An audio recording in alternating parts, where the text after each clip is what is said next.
You look like a mortal. What are you doing here? You are very, very lost. So small and tiny. What are you doing here wandering in the darkness? Yes, I do know that on this day there seems to be many mortals who wander around in the dark looking for the gods with their wishes. Unfortunately, I'm not one of those gods. I do not grant wishes. So if it's not the wish that you want, what are you doing here tonight? Is that so? You don't need to know my name. Well, I would not want to disappoint right away, but there are no love stories with me. Actually, I will go so far as to say that there are not many stories about me at all. Maybe a few small ones where I had to intervene and save my stupid children. So, would you like to hear some stories where some saving is required? Yes, I am part of Greek gods, but I've been here for so long that I know a few other stories about kingdoms long, long gone. Let me start with a story about a goddess who had to save someone. Let's call him Deer. Anyway, this story is about Isis and Osiris. The story of love that conquered death. So, you may have heard that Osiris is known to be the god of afterlife, but he wasn't so from the beginning. You see, Ra, his father, had appointed him to be the king of gods of Egypt. And that brought a little bit of jealousy in many other gods of Egypt, but the jealousy of Set was beyond any limit. And so he decided to capture Osiris and put him into a coffin. That coffin was launched then into Nile River to float and be lost forever. And there comes Isis to save the dear Osiris. She was always a smart girl. I think that her life was wasted on many, many savings that she had to do. But first time around, she did find Osiris and brought him to life. But, as you may know as well, that only brought a bit more rage from Set. Set was a very strong god, and he could have done much better. But anyway, children sometimes are not the smartest ones. So Set decided that if she could bring him to life, if he's whole, he would cut him into pieces, and so her magic would not work as well. And so he did. He captured Osiris again and cut him in small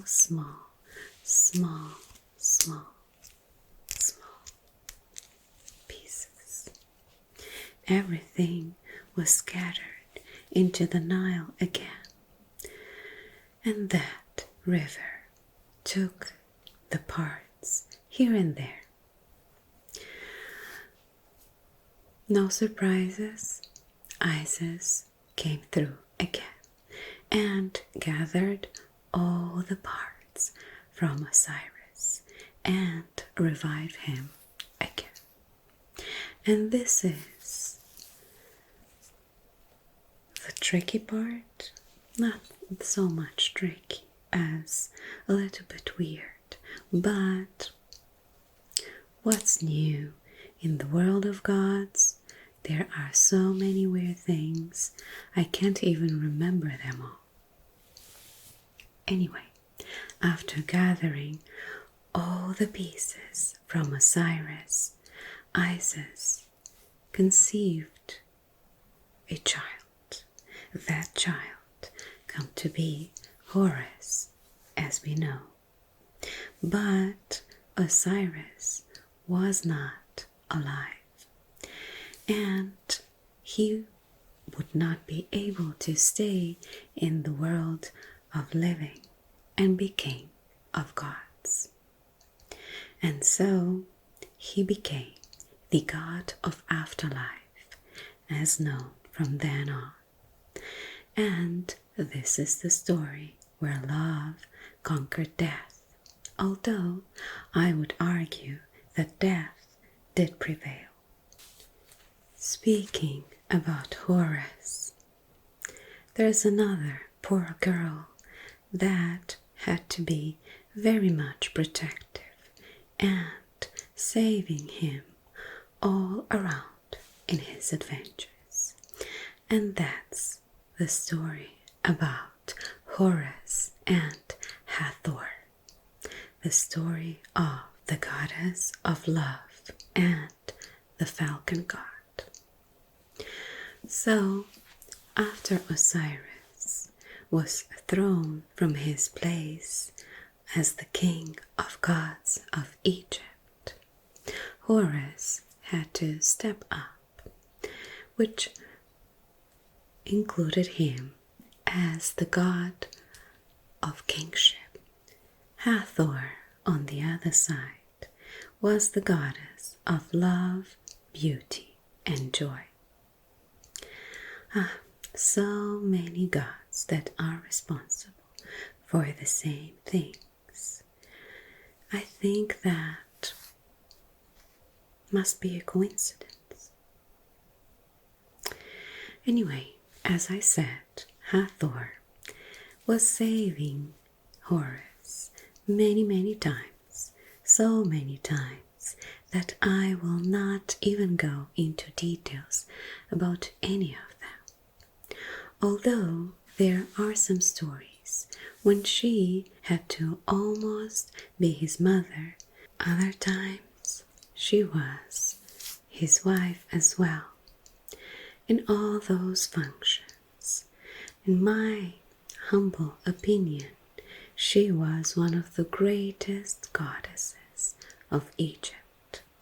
You see, she was so good in joy that even Ra, the mightiest of gods, was enchanted with her joyful self, and she was sometimes called the goddess of drunkenness because she was able to get Ra drunk, and so they had a lot of fun together.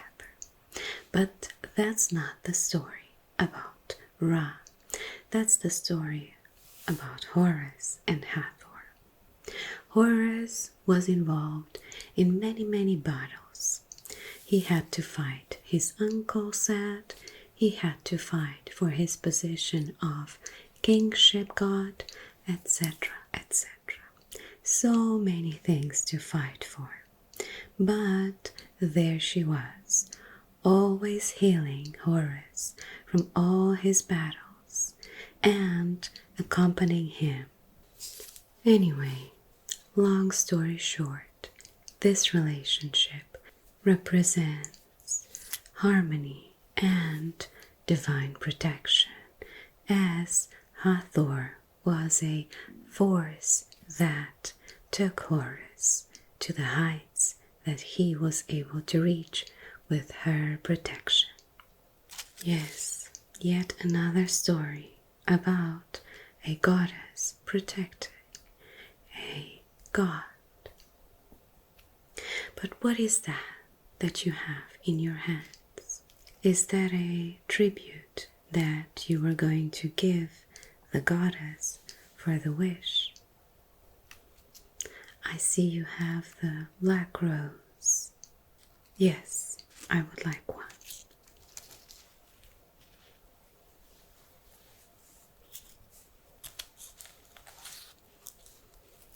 Isn't it so, so pretty?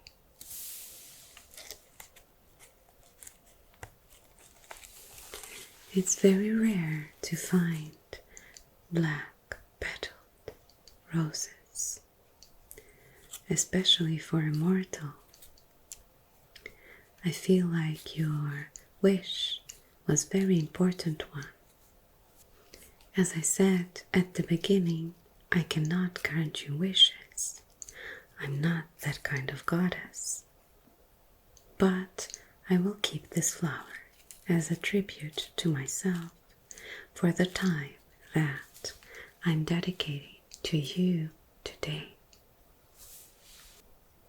No, you do not need to know my name.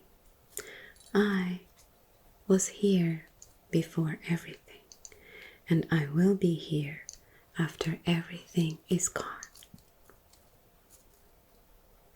And that's all you need to know. And the next story is about an old friend of mine. And this is the story about Inanna and Dumuzi, the goddess and the shepherd. Inanna is known by that name from Samaria. People say that that was the first civilization. But I've been here for long enough to know otherwise. She is also known as Ishtar, and her lover has a different name in a different culture, but the story is very much the same. Although we were friends, I think that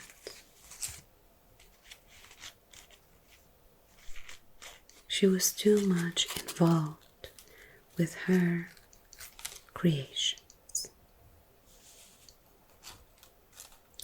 So the story goes that Inanna, or Ishtar, fell in love with a shepherd who was a mortal, just like you are. And their love was very much expected by the people because they wanted the gods associated with mortals, so mortals would be protected by divine force. And from what I can recall, on their wedding, I do believe Inanna was not too happy about it, but nonetheless, they did develop a good relationship that was sometimes passionate and sometimes tumultuous. But ain't nobody's perfect. One day, though, Ishtar, or Inanna, had to go to the underworld, of course, on a saving journey, because, of course, she had to save her children again and again. Like, seriously, why? Why don't these puny tiny gods can't stop messing around so we can rest in peace? I know chaos, and it looks much more peaceful than the lives of these tiny created gods. Anyway, she went to the underworld and saved whomever she had to save. But it had a price because, of course, she was one of the top gods, and the gods of the underworld did want her to diminish her strength, and so they demanded her to stay. She did stay for a while, and then eventually she was able to go back to the normal world, where she saw that her lover, her husband, her partner, was not mourning her at all, sitting on her throne as the rightful queen that she was. And that angered her quite a bit, as you may imagine. And so, since she had to sit in the underworld while he was enjoying his life, she decided to send him there so he would stay there and know what it is to wait. And the story so continued that he would stay in the underworld for 6 months, and then he would come back. And people associate this going and coming with the change of seasons, even though here our seasons do change slightly more, but in summer the seasons were just two, which was winter and summer. So that was it. She would stay alone for a while, and then he would come back. And that was the story of these two, the goddess and the shepherd king. I pity Inanna, or Ishtar. You may not know, but her children rebelled against her at the end, and they joined forces to kill her. There's always a will to kill someone that is higher than you, isn't it? We know that from Greek gods as well.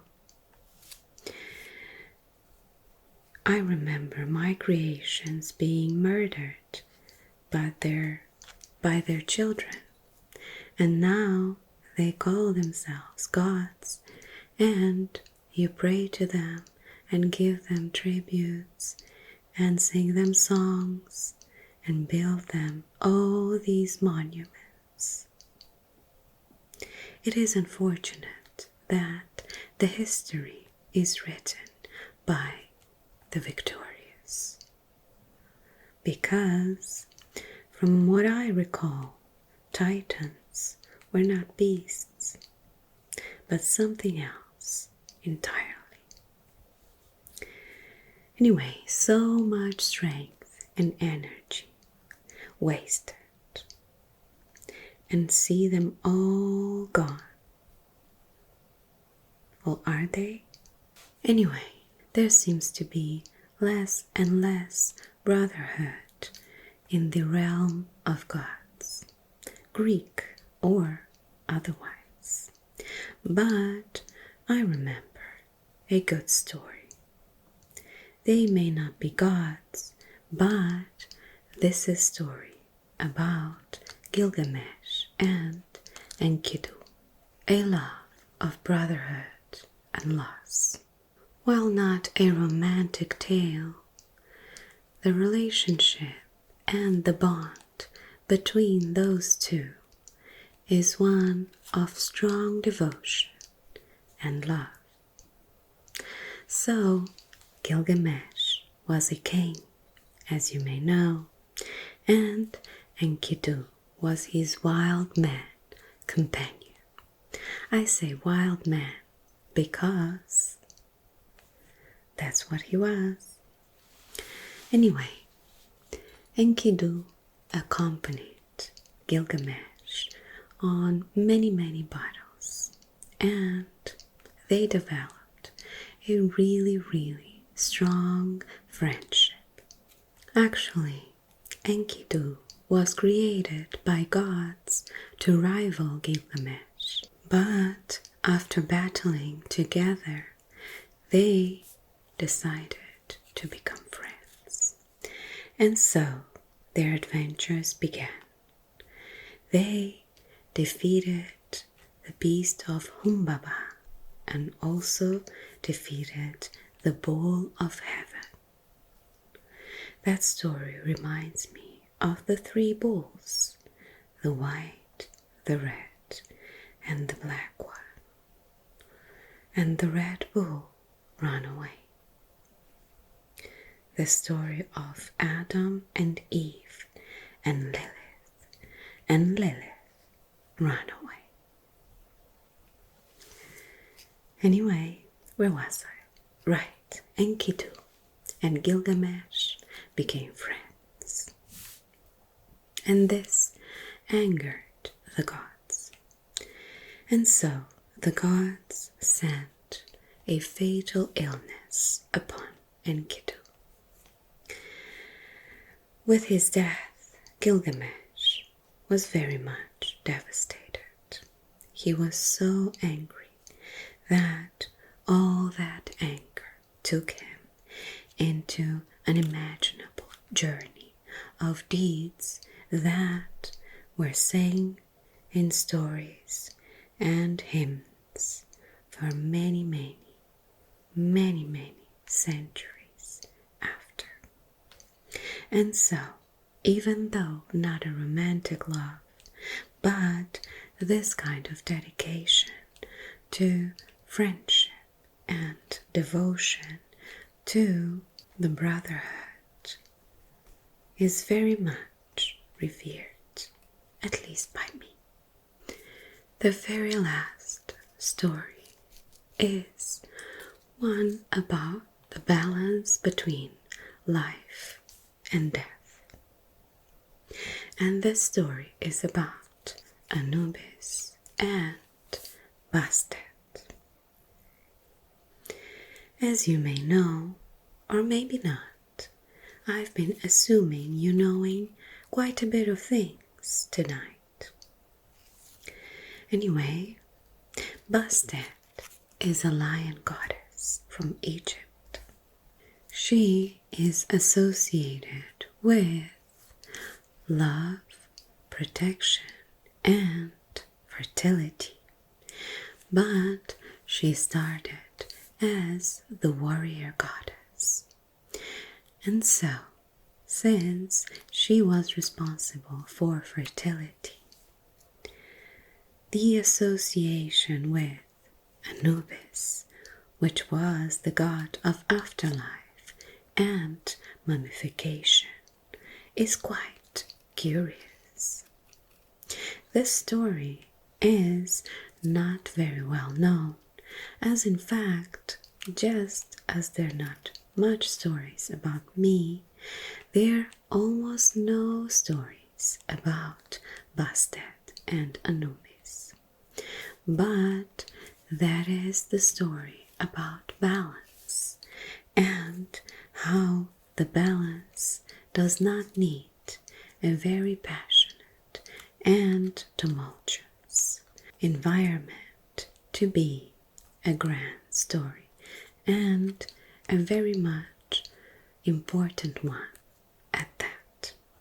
since Anubis was responsible for guiding souls into the afterlife, and Bastet was protecting the new life and existent one. Those two were very rarely associated and just imagined together. Nonetheless, I remember those two being very friendly indeed, and if I can say this, and I did see many, countless things in my entirety of being. That was one of the most peaceful relationships that I've ever seen. And so, when you meet the goddess that you want to grant your wish, I want you to think about that kind of love. And when you do meet the goddess, when you ask for your wish, do tell her to grant it to you. And you can tell that the darkness commands so. Farewell, mortal, sweet dreams, and don't wander into darkness for too long.